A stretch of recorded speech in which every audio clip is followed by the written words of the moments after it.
नमस्कार दोस्तों, स्वागत है आपका अपनी YouTube channel target civil services में। आज 14 नवंबर और मध्य प्रदेश के डेली करंट अफेयर में आज हम 13 नवंबर और 14 नवंबर से जितने भी इंपॉर्टेंट करंट अफेयर होंगे उन पर डिस्कस करेंगे। तो लेक्चर लास्ट तक ध्यान से देखिएगा। ये आज 14 नवंबर और 14 नवंबर को मनाया जाता है बाल दिवस। तो भारत के प्रथम प्रधानमंत्री पंडित जवाहरलाल नेहरू जी के जन्मदिन 14 नवंबर को बाल दिवस के रूप में मनाया जाता है। इसे बाल दिवस के रूप में इसलिए मनाया जाता है क्योंकि इन्हें बच्चों से बहुत प्रेम था और बच्चे उन्हें चाचा नेहरू करके पुकारते थे। बाल दिवस बच्चों को समर्पित भारत का एक राष्ट्रीय त्योहार है।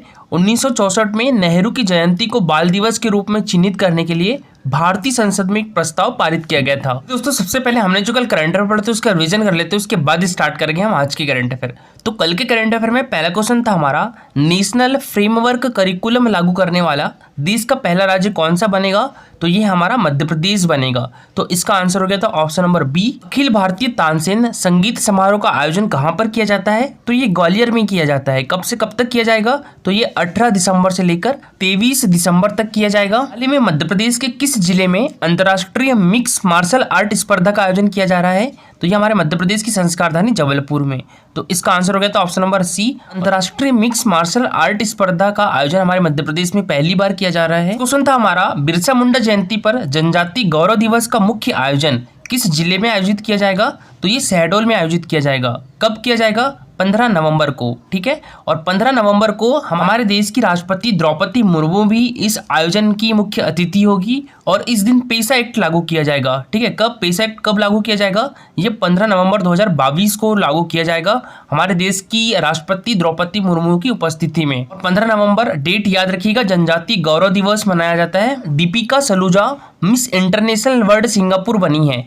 इनका संबंध हमारे मध्य प्रदेश के किस जिले से है? तो इनका संबंध हमारे मध्य प्रदेश के इंदौर डिस्ट्रिक्ट से है। नेक्स्ट क्वेश्चन था हमारा, हाल ही में किस जिले के मोहम्मद निजामुद्दीन बेल्फर हॉकी क्लब की ओर से इंग्लिश नेशनल लीग में सम्मिलित होंगे? जबलपुर डिस्ट्रिक्ट से है। तो इसका आंसर हो जाएगा ऑप्शन नंबर सी। और देखिए, जो बेल्फर हॉकी क्लब है ये इंग्लैंड में पुराने प्रतिष्ठित हॉकी क्लबों में से एक है। मोहम्मद निजामुद्दीन हमारे मध्य प्रदेश हॉकी टीम से 2008 से लेकर 2016 तक की इसके खिलाड़ी भी रहे हैं। मध्य प्रदेश पुरुष हॉकी एकेडमी का मुख्यालय कहाँ पर है? तो ये भोपाल डिस्ट्रिक्ट में है। इसकी स्थापना कब की गई थी? तो ये 2007 में की गई थी। पुरुष हॉकी एकेडमी की स्थापना मध्य प्रदेश में 2007 में की गई थी। इसका मुख्यालय भोपाल डिस्ट्रिक्ट में है। और महिला हॉकी एकेडमी की स्थापना कब की गई थी हमारे मध्य प्रदेश में? 2006 में की गई थी। ठीक है, और इसका मुख्यालय कहाँ पर है? तो ये ग्वालियर डिस्ट्रिक्ट में है। हाल ही में मध्य प्रदेश कैबिनेट की बैठक में निम्न में से किस योजना को स्वीकृति प्रदान की गई है? तो ये मुख्यमंत्री युवा अन्नदूत योजना, फसल अवशेष प्रबंधन योजना और प्राथमिक प्रसंस्करण प्रोत्साहन योजना, तीनों को।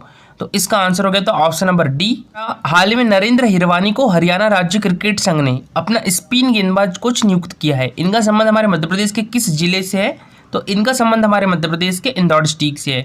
तो इसका आंसर हो जाएगा ऑप्शन नंबर ए। हाल ही में किस शहर के महापौर पुष्यमित्र भार्गव मिस्र के शर्म अल शेख में चल रहे अंतर्राष्ट्रीय जलवायु परिवर्तन सम्मेलन COP27 में वर्चुअली रूप से सम्मिलित हुए हैं?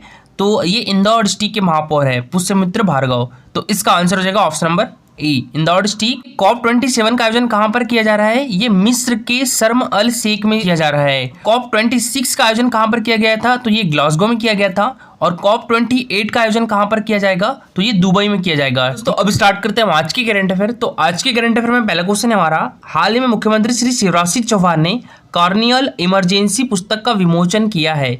इसके लेखक कौन है? तो ये प्रोफेसर JS टिटियाल और डॉक्टर भावना शर्मा दोनों। तो इसका आंसर क्या हो जाएगा? ऑप्शन नंबर ए और बी दोनों। ठीक है, तो इसका आंसर हो जाएगा ऑप्शन नंबर सी। और देखिए, शिवराज सिंह चौहान जी के द्वारा भी एक बुक लिखी गई है, उसका नाम क्या है? मध्य प्रदेश की विकास गाथा। मध्य प्रदेश की विकास गाथा किसके द्वारा लिखी गई है? ये शिवराज सिंह चौहान जी के द्वारा लिखी गई है। और हमारे मध्य प्रदेश के पूर्व मुख्यमंत्री कमलनाथ जी के द्वारा कौन सी बुक लिखी गई थी? तो भारत की शताब्दी। हमारे मध्य प्रदेश के जो पूर्व राज्यपाल थे लालजी टंडन ने भी एक बुक लिखी थी, उसका नाम क्या था? अनकहा लखनऊ। ठीक है, लालजी टंडन जी के द्वारा अनकहा लखनऊ लिखी गई थी। और हमारे मध्य प्रदेश के पूर्व राज्यपाल आनंदीबेन पटेल, इनके द्वारा भी एक बुक लिखी गई थी, उसका नाम क्या था? प्रयास प्रतिबिंब। ठीक है, प्रयास प्रतिबिंब आनंदीबेन पटेल ने लिखी है। अनकहा लखनऊ लालजी टंडन ने लिखी है। भारत की शताब्दी कमलनाथ जी के द्वारा लिखी गई है। और मध्य प्रदेश की विकास गाथा शिवराज सिंह चौहान जी के द्वारा लिखी गई है। और अभी हाल ही में शिवराज सिंह चौहान जी ने किस पुस्तक का विमोचन किया है? Corneal emergency. तो ये किसके द्वारा लिखी गई है? प्रोफेसर JS टिटियाल और डॉक्टर भावना शर्मा। तो देखिए मुख्यमंत्री श्री शिवराज सिंह चौहान ने एम्स भोपाल में ऑप्थेल्मोलॉजी यानी नेत्र रोग की विभाग अध्यक्ष एवं डीन एग्जामिनेशन डॉक्टर भावना शर्मा और Padmashri professor JS टिटियाल chief RP centre AIIMS new Delhi द्वारा लिखित पुस्तक कॉर्नियल इमरजेंसी का निवास कार्यालय में विमोचन किया है। कॉर्नियल भारत में विशेष रूप से युवा वर्ग में अंधापन का दूसरा सबसे बड़ा कारण है और पुस्तक में सभी कॉर्नियल आपात स्थितियों का निदान और प्रबंधन शामिल है। स्प्रिंगर नेचर इंटरनेशनल द्वारा प्रकाशित इस पुस्तक का मूल्य 108 पाउंड यानी लगभग 12,000 रुपए है। नेक्स्ट क्वेश्चन है हमारा, देखिए पूजा ओझा का संबंध किस खेल से है? तो दोस्तों इनका संबंध पैरा कायाकिंग एवं कैनोइंग खिलाड़ी है, तो इसका आंसर हो जाएगा ऑप्शन नंबर बी। ठीक है, और ये है पूजा ओझा। इनका संबंध किस डिस्ट्रिक्ट से है? तो भिंड डिस्ट्रिक्ट से है। याद रखिएगा ये मोस्ट इंपॉर्टेंट क्वेश्चन है। तो अभी ये क्यों न्यूज में है? तो देखिए दोस्तों अभी हाल ही में पूजा ओझा को केंद्रीय सामाजिक न्याय एवं अधिकारिता मंत्रालय के द्वारा सर्वश्रेष्ठ दिव्यांगजन खेल श्रेणी में राष्ट्रीय पुरस्कार के लिए चुना है। हमारे देश के केंद्रीय सामाजिक न्याय एवं अधिकारिता मंत्री कौन है? तो यह डॉक्टर वीरेंद्र कुमार। ओझा की उपलब्धि के बारे में बताऊं दोस्तों मैं आपको, तो देखिए इन्होंने एशियन पैरा चैंपियनशिप में रजत पदक जीता था और कनाडा के जो हैलिफैक्स में 2022 में ICF canoe sprint world championship में इनके द्वारा रजत पदक जीता गया था। पैरा कैनो विश्व चैंपियनशिप में भारत के लिए यह पहला पदक था। केंद्रीय सामाजिक न्याय एवं अधिकारिता मंत्रालय के द्वारा पूजा ओझा को सर्वश्रेष्ठ दिव्यांगजन खेल श्रेणी में राष्ट्रीय पुरस्कार के लिए चुना गया है। मूलतः भिंड की रहने वाली पूजा एशियन पैरा चैंपियनशिप की रजत पदक विजेता है। पूजा ओझा ने कनाडा के हैलिफैक्स में 2022 ICF canoe sprint world championship में रजत पदक जीता और पैरा कैनो विश्व चैंपियनशिप में भारत के लिए यह पहला पदक है। पूजा ने राष्ट्रीय चैंपियनशिप में 6 बार स्वर्ण पदक जीता है और विश्व के लिए क्वालिफाई करने वाली भारत की पहली महिला भी है। पिछले साल पैरा ओलंपिक के लिए क्वालिफाइंग चैंपियनशिप में 6ठे स्थान पर थी और वर्तमान में दुनिया की शीर्ष पैरा कैनो खिलाड़ियों में 90वें स्थान पर है। और दोस्तों यहाँ पर देखिए एक प्राची यादव का नाम भी याद रखिएगा। प्राची यादव भी हमारे मध्य प्रदेश की पैरा कायाकिंग एवं कैनोइंग प्लेयर है। इनका संबंध किस डिस्ट्रिक्ट से है? तो ग्वालियर डिस्ट्रिक्ट से प्राची यादव का। प्राची यादव को विक्रम अवार्ड 2020 से भी सम्मानित किया गया था। नेक्स्ट क्वेश्चन है हमारा, गुवाहाटी में आयोजित 22वीं राष्ट्रीय पैरा तैराकी चैंपियनशिप 2022 की 50 मीटर स्पर्धा में अंतर्राष्ट्रीय पैरा स्विमर श्री सत्येंद्र सिंह लोहिया ने कौन सा पदक जीता है? तो इनके द्वारा रजत पदक जीता गया है। तो इसका आंसर हो जाएगा ऑप्शन नंबर बी, रजत पदक। और ये भी मोस्ट इंपॉर्टेंट क्वेश्चन है। ठीक है, देखिए 22वीं राष्ट्रीय पैरा तैराकी चैंपियनशिप 2022 का आयोजन कहां पर किया जा रहा है? तो ये गुवाहाटी में किया जा रहा है। और यहाँ पर हमारे मध्य प्रदेश के भिंड जिले के रहने वाले अंतर्राष्ट्रीय पैरा स्विमर श्री सत्येंद्र सिंह लोहिया ने कौन सा पदक जीता है? रजत पदक जीता है। कितने मीटर की स्पर्धा में? 50 मीटर की स्पर्धा में। देखिए मध्य प्रदेश के पैरा ओलंपिक तैराक श्री सत्येंद्र सिंह लोहिया ने गुवाहाटी में 3 दिवसीय 22वीं राष्ट्रीय पैरा तैराकी चैंपियनशिप में 50 मीटर बैक स्ट्रोक में रजत पदक प्राप्त किया है। सत्येंद्र सिंह लोहिया भिंड जिले के ग्राम गाता के मूल निवासी है। अंतर्राष्ट्रीय पैरा तैराक सत्येंद्र सिंह लोहिया ने भारत में समुद्र की सबसे चुनौतीपूर्ण चैनल धर्मतर जेट्टी से गेटवे ऑफ इंडिया मुंबई तक 36 किलोमीटर 10 घंटे 3 मिनट में तैरकर रिकॉर्ड स्थापित किया। वे इससे पहले अमेरिका में 42 किलोमीटर के कैटरीना चैनल को सिर्फ 11 घंटे 34 मिनट में तैरकर पार करने वाले पहले एशियाई दिव्यांग तैराक भी बने थे। तो ये भी मोस्ट इंपॉर्टेंट है दोस्तों, याद रखिएगा। देखिए दोस्तों अभी हाल ही में गुवाहाटी में 37वीं राष्ट्रीय जूनियर एथलेटिक्स चैंपियनशिप का आयोजन किया जा रहा है। तो यहाँ पर हमारे मध्य प्रदेश राज्य एथलेटिक्स एकेडमी के श्री अर्जुन सिंह वास्कले ने कौन सा पदक जीता है? स्वर्ण पदक जीता है। कितने मीटर की रेस में? 1500 मीटर की रेस में। और देखिए हमारे मध्य प्रदेश राज्य एथलेटिक्स अकादमी के श्री अभय सिंह ने कौन सा पदक जीता है? रजत पदक जीता है। कितने मीटर की रेस में? तो ये 400 मीटर की रेस में। और हमारे मध्य प्रदेश राज्य एथलेटिक्स अकादमी की अक्षना ने कौन सा पदक जीता है? स्वर्ण पदक जीता है 1500 मीटर की रेस में। और हमारे मध्य प्रदेश राज्य एथलेटिक्स अकादमी के खिलाड़ी श्री देव मीना ने कौन सा पदक जीता है? तो इनके द्वारा जीता गया है रजत पदक। और बंटी नाथ ने कौन सा पदक जीता है? कांस्य पदक जीता है। क्वेश्चन है हमारा 23 फरवरी से 25 फरवरी 2023 तक मध्य प्रदेश के किस पर्यटन स्थल पर G20 समूह की बैठक होगी? तो ये खजुराहो में। तो इसका आंसर हो जाएगा ऑप्शन नंबर बी, खजुराहो। और खजुराहो किस डिस्ट्रिक्ट में है?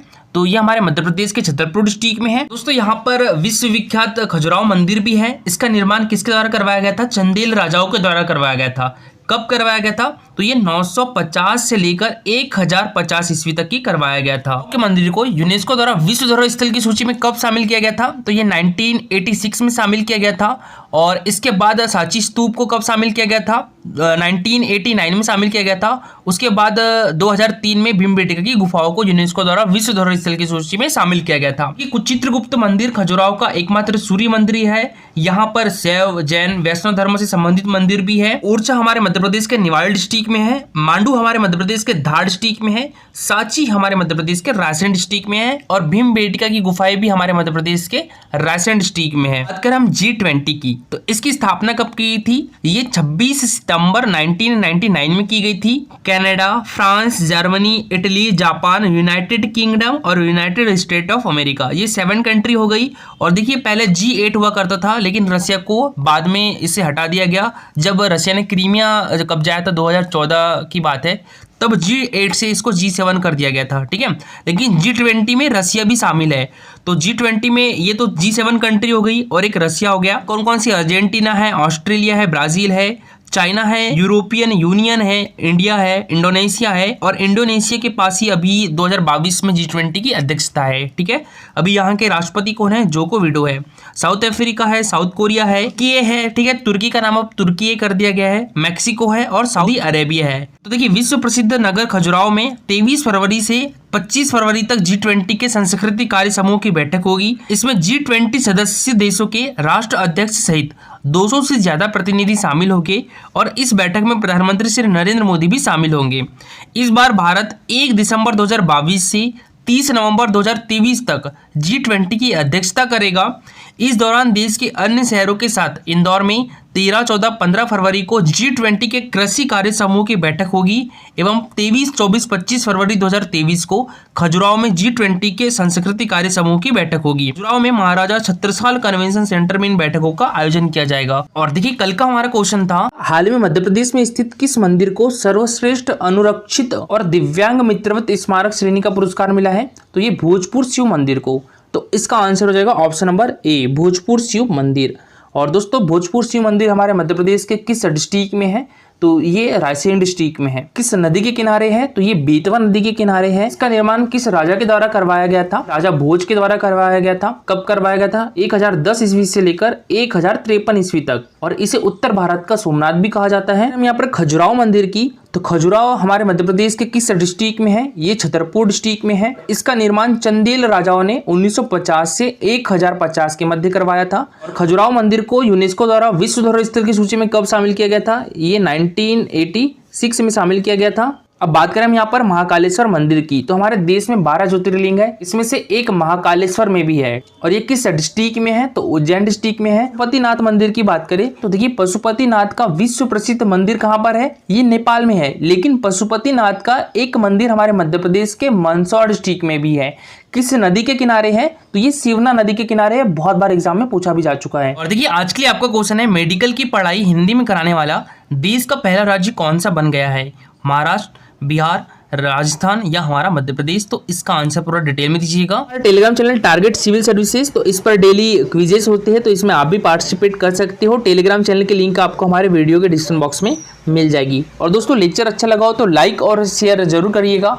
अगर आप इस चैनल पर नए हो तो सब्सक्राइब भी कर लीजिए। Thank you so much for watching this video.